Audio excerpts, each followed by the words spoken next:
18 বছর হয় না, তা আপনি তো ফাঁসে যাবেন। মামলা তো 3 জন খাবেন না, কাজী নিজে খাবে, মানে এমপি মহোদয় খাবে, আবার ওই মেয়ের বাপ খাবে। উনি ওই দিনটা সিলেক্ট করছে আর আজকে উনি সই করছে। ও আচ্ছা, মানে ওর মেয়ের জন্ম তারিখ তো ওইটা না, তো সেইটাকে মেকআপ করলেন কিভাবে? ওই জন্ম তারিখ বলে দেওয়া হয়েছে। ও ফোনে বলে দিছে? উনি নিজেই টুকে রাখতে বলে দিতেন। ও আচ্ছা, নিজে টুকে রেখে বলে দিছে। জি জি। তো বাকি ভাই ভালো আছেন? হ্যাঁ আলহামদুলিল্লাহ।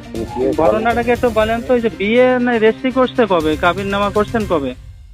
17 সালে রেজিস্ট্রি করছে। 17 তো আমার সাথে 17 এমপি মহোদয় তো ঢাকায় দেখা হলো সচিবালয়, তা আপনি কিভাবে করলেন?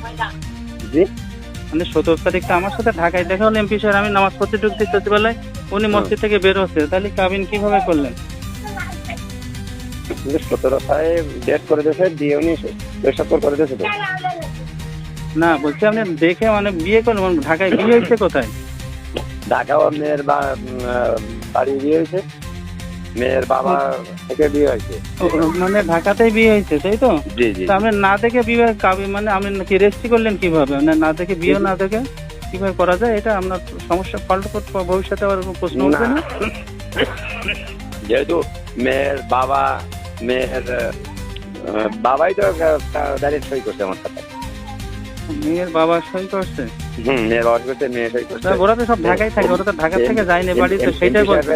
এমপি সাহেবের ওয়াইফ নিজেও সই করছে, বড় ওয়াইফ, বড় স্ত্রী। বড় মাকসুদা। হয়েছে? হ্যাঁ হ্যাঁ। ও, তো মেয়ের নাম তো 3 জায়গায় 3 রকম হচ্ছে কেন? জি জি। মরিয়ম খাতুন, মরিয়ম বেগম আর মাহির, 3 জায়গায় 3 রকম কেন? আবার ওই যে সার্টিফিকেটে তো জন্ম তারিখটা ভিন্ন হতো, তা আপনি কিভাবে ওই তারিখ দিলেন? এসএসসির তাতে তো সনদ আছে, তাহলে সেটা তো ভিন্ন। এটা কিভাবে আসলো? আপনাকে কি ফোনে বলে দিয়েছিল ওইখান থেকে এইগুলো পূরণ করার জন্য, না কিভাবে করলেন?